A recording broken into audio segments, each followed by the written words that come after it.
अरहन्ताणम् नमो अरहन्ताणम् नमो अरहन्ताणम्।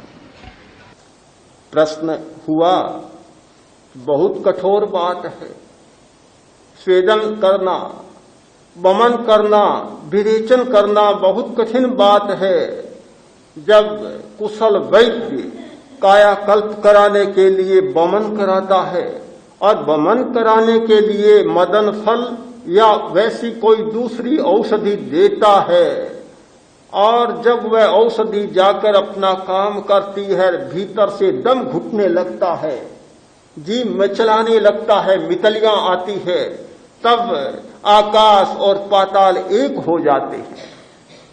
मैंने पंचकल्प किया है, मुझे अनुभव है कि कैसा होता है, बहुत कठिन होता है। कहा बड़ा कठिन है, इतना कठिन कोर्स मुझे दे रहे हो, पर परंपरा का तो पता है। मैंने कहा पता है, परंपरा को जानता हूं, मुझे पता है, कोई नई बात नहीं।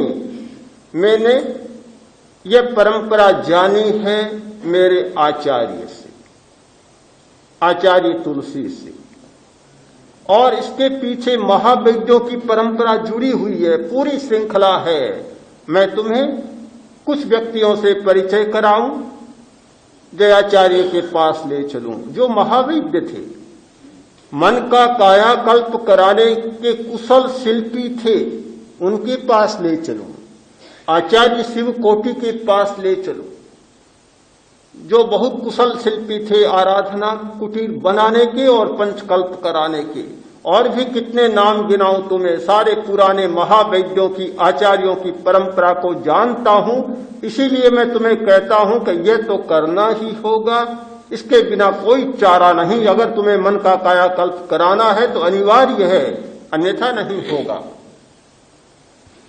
क्या करे बेचारा, स्वीकार किया, स्वीकार कर लिया।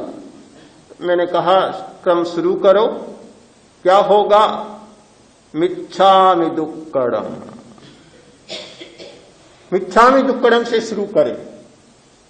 मिच्छामि दुक्कडम, परिक्कमामि, निंदामि, गर्हामि, आलोयेमि, मिच्छामि दुक्कडम। 5 कल्प हो जाते, पंचकल्प हो गया पूरा।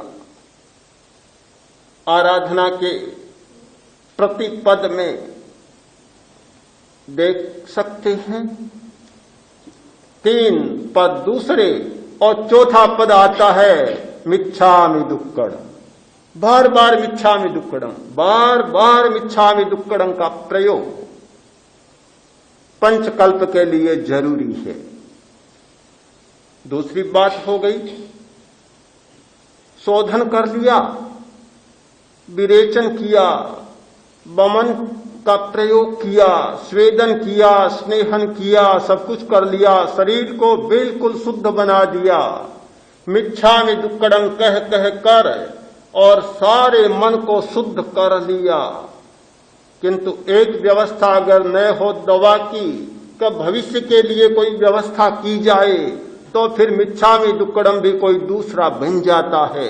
जैसी कि आज की परंपरा चल पड़ी, ये लंगड़ा की परंपरा चल पड़ी, लंगड़ेपन की परंपरा। कोरा मिच्छामि दुक्कडम, कोरे मिच्छामि दुक्कडम से कुछ भी नहीं होता। मिच्छामि दुक्कडम के साथ एक बात और चाहिए, बहुत प्रसिद्ध कहानी है, सब जानते हैं, कुंभार का मिच्छामि दुक्कडम।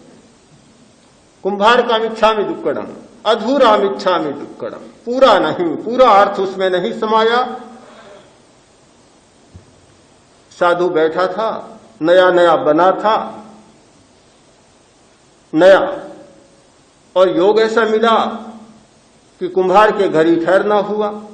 गुरु थे, गुरु कहीं दूसरी जगह बैठे होंगे, चेला नया नया मुंडा हुआ बैठा था। कुम्हार घड़ा बना रहा है, घड़ा बनता है, चाक से उतरता है और पूरा तैयार होकर आवा में जाने की तैयारी कर रहा है। चेला एक छोटा ढेला लेता है और घड़े पर फेंकता है, कच्चा घड़ा फूट जाता है। कुम्हार ने कहा महाराज क्या करते हो? अच्छा अच्छा भूल हो गई, मिच्छामि दुक्कडम, भूल हो गई। दूसरा फिर तैयार होता है और नीचे रखता है, फिर ढेला आता है, फूट जाता है। कुम्हार फिर बोला क्या करते हो? अच्छा भूल हो गई, मिच्छामि दुक्कडम। 5-7 बार दोहराता था। कुम्हार ने सोचा रे ये क्या मिच्छामि दुक्कडम होता है, पता ही नहीं चलता। गुस्से में आ गया, उठा, जाकर एक चांटा जड़ दिया, बोला क्या करते हो? कहा अच्छा भूल हो गई, मिच्छामि दुक्कडम। दूसरा जड़ा, तीसरा जड़ा, मिच्छामि दुक्कडम। ये अधूरा मिच्छामि दुक्कडम हमारे काम का नहीं होता और उस मानसिक चिकित्सा में, मन के कायाकल्प में उसका कोई उपयोग नहीं होता। पूरा मिच्छामि दुक्कडम तब बनता है कि पहला सूत्र मिच्छामि दुक्कडम और उसका दूसरा सूत्र है पुनरकरणयाय, यानी नो जमहम पुब्बमकाशी पमायेनम। अब मैं वह नहीं करूंगा जो मैं पहले किया करता था। पुनरकरणयाय भुट्ठे में मैं सावधान होता हूं कि फिर यह काम नहीं करूंगा, इसे नहीं दोहराऊंगा। यह रसायन लेना होगा। रसायन के द्वारा जो शरीर का शोधन होता है और आमल की रसायन का प्रयोग होता है तो शरीर इतना मजबूत बन जाता है कि फिर नए सिरे से बीमारी आने की संभावना नहीं रहती। तो शोधन के बाद रसायन का प्रयोग, यह मिच्छामि दुक्कडम पुनरकरणयाय यानिमणो, यह है रसायन। रसायन से भी काम पूरा नहीं होता, साथ में पथ्य चलना चाहिए। शोधन भी कर लिया, रसायन भी ले रहा है और जो जी में आए वह खाते चला जाता है। बेचारा रसायन भी क्या करेगा, बेचारा शोधन भी क्या करेगा। पथ्य होना चाहिए। जब तक पथ्य नहीं होता तब तक काम नहीं बनता। यदि पथ्यम किमौषधेन, यद पथ्यम किमौषधेन।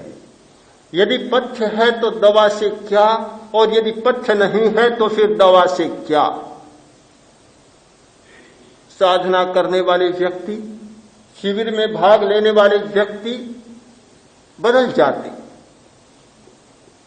पथ्य के प्रति बहुत सावधान हो जाते हैं। वे केवल रसायन का ही प्रयोग नहीं करते किंतु पथ्य के प्रति बहुत जागरूक हो जाते हैं। आज ही पंजाब से भाई आए हैं, साधना कर चुके हैं, प्रेक्षा ध्यान का शिविर में प्रयोग कर चुके हैं। बता रहे थे कि चीनी छोड़ दी, नमक छोड़ दिया, खाना बहुत कम कर दिया, कई चपातियां खाते थे 2-1 में आ गए। भोजन का प्रयोग शुरू किया है। मैंने पूछा कैसा लगा, कमजोरी तो नहीं आ रही है? कमजोरी क्या, और स्फूर्ति आ गई, काम करने की ताकत बढ़ गई है और स्वास्थ्य भी अच्छा हो गया है, बड़ा अच्छा अनुभव करता हूं। पथ्य का परिणाम है। अगर पथ्य न हो, भोजन का क्रम न बदले, ध्यान का प्रयोग तो चले, भोजन का क्रम न बदले, चर्या न बदले, आलसीपन बना रहे, श्रम न हो, तो फिर केवल ध्यान के 10 दिन के प्रयोग से कोई बहुत बड़ा लाभ हो जाएगा, ऐसा मानना बहुत बड़ी भ्रांति होगी। आप भ्रांति में न रहें। 10 दिन का प्रयोग एक केवल दिशा का परिवर्तन है, जीवन की दिशा को बदलने का एक उपाय है। किंतु इस प्रज्ञा प्रदीप से बाहर गए और वही मूल की दिशा, वही खाती और वही बसोला और वही सब कुछ, तो कुछ भी होने वाला नहीं। यह तो एक दिशा परिवर्तन का सूत्र है कि जीवन की दिशा बदल जाए, आहार भी बदले, चर्या बदले, जीवन का क्रम बदले, श्रम का क्रम बदले, बड़प्पन और छुटपन की भावना बदले, जो श्रम को छोटा मानने की भावना बदले। यहां आते हैं, चाहे कोई बड़ा आदमी हो, अपनी थाली हाथ से साफ करनी होती है, मांजनी होती है। कुछ लोगों को अटपटा भी लगता होगा, भले बड़े आदमी सेठ साहब अपने हाथ से अपनी थाली कैसे मांजे, ये तो नौकर का काम है, और यहां तो हाथ से करना होता है। मुझे पता चला कि साधना गृह में रहने वाले कुछ व्यक्ति ऐसा करना नहीं चाहते। मैंने कहा, यह गलत बात है, बिल्कुल नहीं होना चाहिए। अगर वहां रहने वाले कार्यकर्ता भी ऐसा न करें तो बहुत बड़ी गलती होगी। है तो जीवन का सारा क्रम ही बदलना चाहिए, पूरी दिशा बदलनी चाहिए, तभी काम हो सकता है। 10 दिन शिविर में आए, सात्विक भोजन मिला, किया, करें क्या? शाम को थोड़े से फल मिल जाते हैं, दूध मिल जाता है, और कोई रोटी नहीं मिलती, बिस्कुट भी नहीं मिलते, अनाज नहीं मिलता, चाय भी सुबह मिल जाती है, दोपहर में कुछ लोग ले लेते हैं। हाँ, तो बहुत थोड़ा मिलता है, और चाय में भी चीनी बहुत कम मिलती है। शायद कठिनाई होती होगी। कुछ लोग तो इतना चीनी खाने वाले, डालने वाले डालते हैं, कुछ भी नहीं होता। डबल देकर नहीं बनाए तब तो कुछ भी नहीं होता। बहुत चीनी डाल लेते हैं, पर ऊपर से मिलता नहीं। एक भाई आया मेरे पास, व्यवस्था करने वाला, बहन भी आई, बोली कि चीनी तो ऊपर से बहुत लेते हैं, नमक लेते हैं, और न दें तो अच्छा नहीं लगेगा।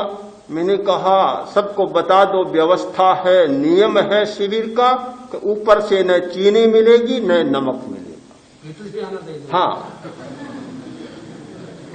भीतर से ही, ऊपर से नहीं।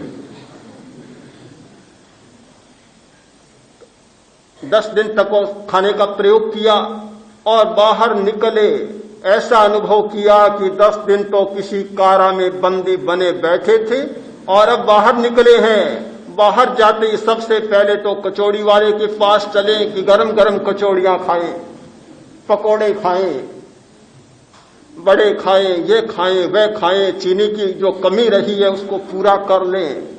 तो फिर मुझे लगता है कि 10 दिन का भी कोई बहुत बड़ा लाभ होने वाला नहीं। मूल प्रश्न को आप समझे कि दिशा बदलनी चाहिए, हमारी दिशा में परिवर्तन होना चाहिए।